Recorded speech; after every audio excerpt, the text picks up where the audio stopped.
Yo, bro, black people are so disrespected, bro. She ain't born, she was born, then she born, then she born. I still can't decide which one's crazier, the Will Smith Chris Rock slap or this Michael B. Jordan BAFTA N-word situation, right?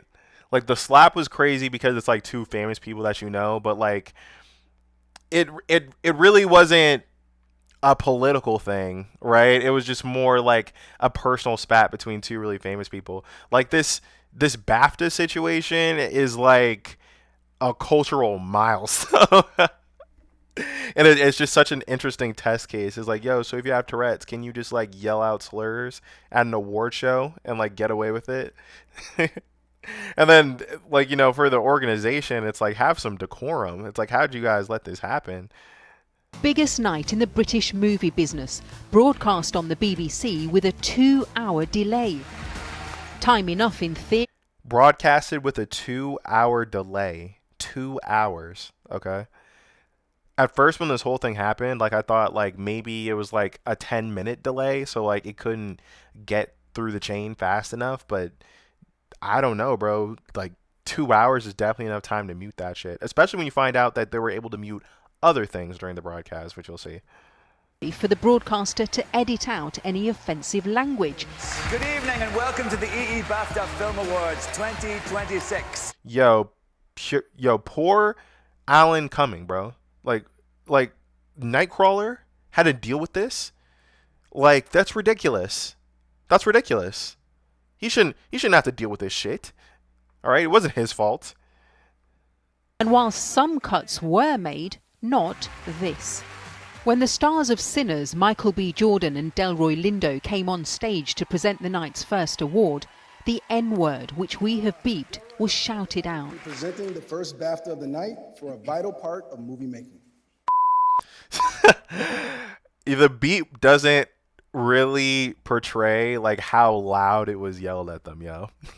And it's like, mind you, like this is like an auditorium of like what, maybe like 1,000 people, give or take, right? Like how many people is that? Like 1,000 maybe, like in this little corner, right? So the fact that it was screamed so loud that the person on stage over anyone's conversation, over their loud ass PA system, means that shit was shouted. Like, that's ridiculous, yo. On TV, like, oh my god, like how do they not censor First that? BAFTA of the night for a vital part of movie making. Yo, and his face will always make me laugh, bro. Lindo Delroy, like that face he's making with his tongue, like he's looking off. I just wonder who he's looking off at. Maybe like his wife or something. It's like, yo, you hear this shit? Like, what the hell? We're here to Visibly shocked, they were praised for carrying on. Nah, Michael B. Jordan doesn't look shocked at all. He looks he knows how to play it cool. He knows how to play it cool. It's like, I'm not even giving him a reaction. I'm just gonna get through this shit. You know what I'm saying? Get my BAFTA, whatever.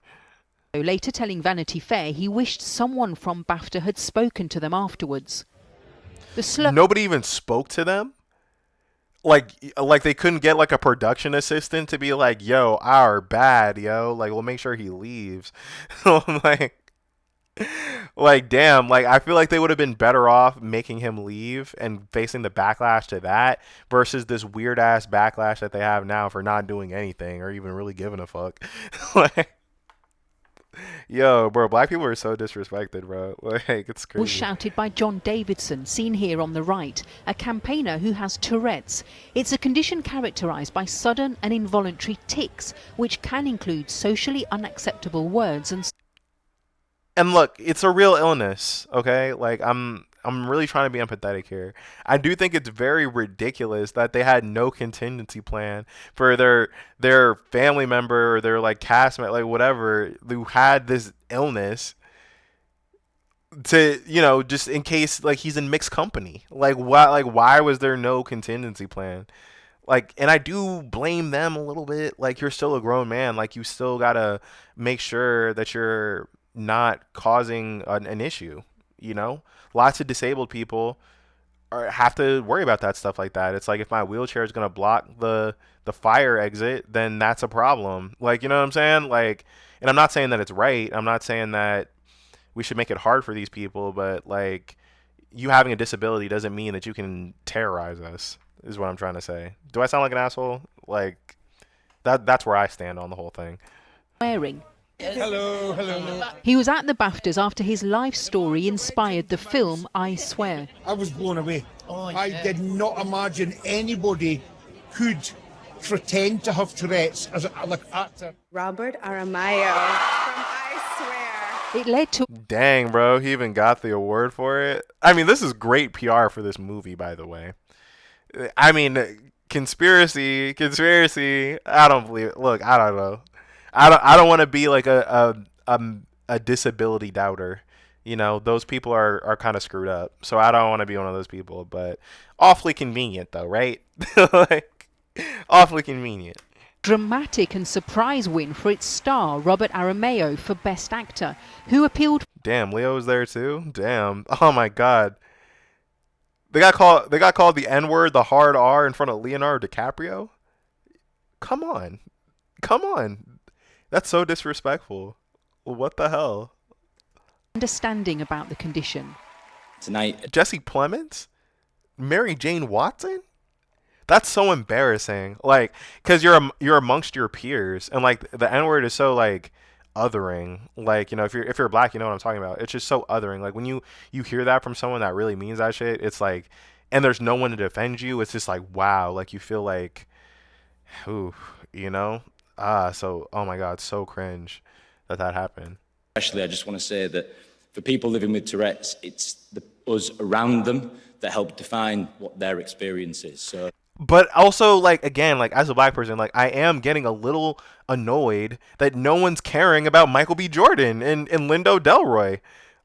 Like, everybody's like, all right, let's just remember that he has an illness. Okay, I get that there's some room for that, but, like, come on, be cool. Like, you feel me? It's like, not cool. Like, I feel like if they were gay, like, I feel like if they were gay, they wouldn't have gone away with this.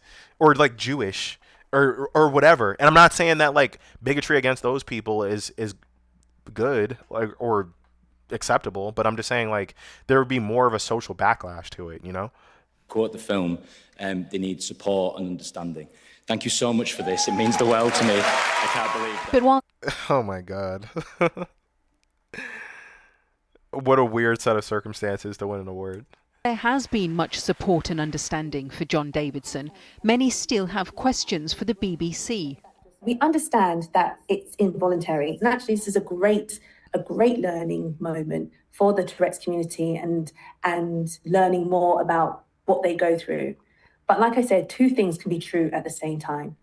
Yeah, two things can be true at the same time. It's like someone needs to pay for this. I mean, maybe not pay, like I'm not racial vengeance or whatever, but I feel like someone needs to answer for this mistake, like, you know, and like meaningfully engage with the black community to prove that like their organization should have any legitimacy with us anymore. Still be offended by what happened, and we can still feel unprotected if you don't do anything to censor it. So you feel the BBC was too slow to react because the programme wasn't edited and it stayed on the iPlayer for some 12 or so hours? If it was another slur, if it was a slur against another community, would that have been edited out? If it was a swear? It definitely would have, because they censored out Free Palestine.